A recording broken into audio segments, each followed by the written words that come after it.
Gagasan mengenai revolusi hijau berawal dari hasil penelitian dan tulisan Thomas Robert Malthus yang mengemukakan bahwa masalah kemiskinan adalah masalah yang tidak bisa dihindari oleh manusia.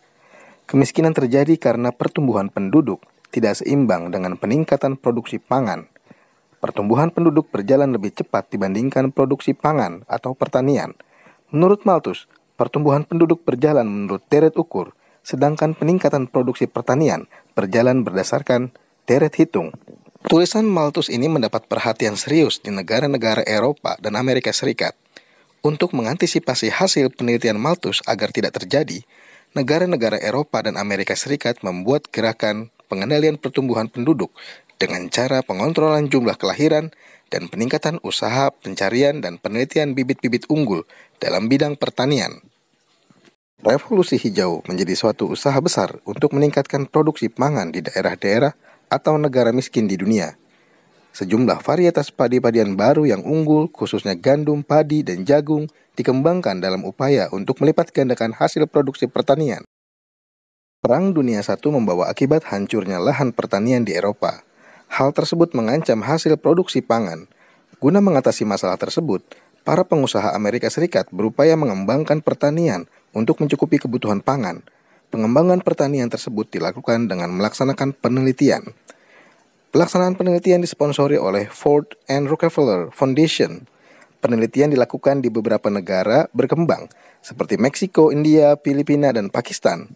Dalam penelitian ini, para ahli mencari berbagai varietas tanaman penghasil biji-bijian, terutama beras dan gandum. Perkembangan revolusi hijau sangat dipengaruhi oleh perkembangan teknologi alat-alat pertanian modern, seperti traktor sawah, alat penyemprot hama, dan alat penggiling padi. Berkembangnya teknologi alat-alat pertanian membuat pengolahan lahan pertanian menjadi semakin baik. Oleh karena itu, berbagai upaya untuk meningkatkan produksi pertanian terus dilakukan melalui pembukaan lahan pertanian baru, mekanisasi pertanian, penggunaan pupuk, dan mencari metode yang tepat untuk memberantas hama tanaman. Adalah Norman Borlaug, seorang ilmuwan Amerika Serikat yang disebut-sebut sebagai bapak dari revolusi hijau. Pada awal 1940-an, ia melakukan penelitian untuk mengembangkan gandum jenis baru yang lebih tahan hama dan produktif. Dengan menggabungkan gandum hasil temuan Borlaug dan teknologi mekanisasi pertanian baru, Meksiko berhasil menjadi negara pengekspor gandum pada tahun 1960-an. Sebelumnya, Meksiko harus mengimpor separuh kebutuhan gandum mereka.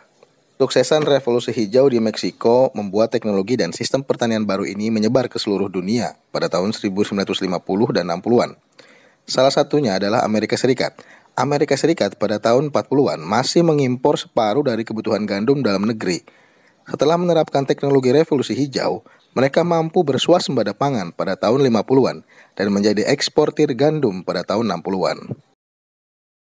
Lalu, bagaimana penerapan revolusi hijau di Indonesia?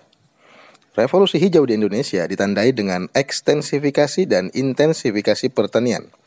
Ekstensifikasi pertanian dilakukan dengan perluasan lahan pertanian.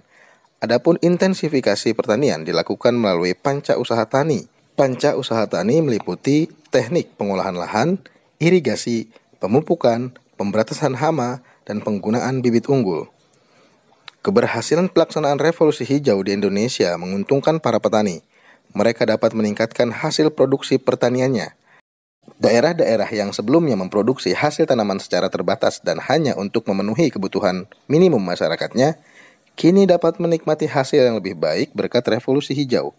Kekurangan bahan pangan yang selama ini dialami telah berhasil diatasi. Ketika Indonesia mengalami krisis ekonomi, semua sektor ekonomi dilanda krisis. Akan tetapi sektor pertanian tetap menjadi pilar penyangga perekonomian Indonesia. Ketika itu, banyak orang yang berbondong-bondong mengalihkan usahanya ke bidang agrobisnis. Selain memiliki dampak positif untuk melipat gandakan hasil pertanian, dampak lain yang ditimbulkan dari revolusi hijau adalah kesengsaraan ekonomi. Berkembangnya individualisasi hak atas tanah dan komersialisasi produk pertanian mengakibatkan perubahan dalam struktur sosial di pedesaan, serta pola hubungan satuan sosial yang berlawanan kepentingan. Sistem kekerabatan yang ada pada awalnya menjadi pengikat hubungan di antara lapisan masyarakat semakin memudar. Hal ini terjadi karena pengalihan hak milik atas tanah melalui jual beli. Harga tanah menjadi tidak terjangkau, Namun petani kaya mempunyai peluang yang sangat besar untuk menambah luas tanahnya. Luas sempitnya tanah berpengaruh pada munculnya kesenjangan sosial. Hal itu dapat dilihat dari perbedaan gaya bangunan tempat tinggal maupun gaya berpakaian penduduk pedesaan. Gaya bangunan tempat tinggal dan gaya pakaian merupakan lambang identitas suatu lapisan sosial. Selain itu, dampak negatif dari revolusi hijau adalah lingkungan menjadi rusak, hasil pertanian banyak mengandung pestisida sehingga tidak alami. Kemudian yang paling parah adalah hama tanaman menjadi kebal. Demikianlah sekilas penerapan revolusi hijau di Indonesia. Tentunya revolusi hijau memiliki dampak positif, yaitu melipat gandakan hasil pertanian atau pangan. Namun di sisi lain, dampak dari revolusi hijau juga membuat lingkungan menjadi rusak.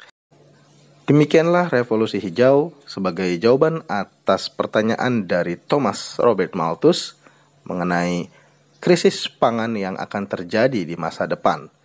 Tentunya dari sini kita belajar bahwasanya untuk melipat gandakan pangan tentunya harus memikirkan banyak aspek. Salah satunya adalah lingkungan. Revolusi hijau dalam satu sisi berhasil melipat gandakan hasil pertanian, namun di sisi lain dampaknya juga sangat serius terhadap lingkungan.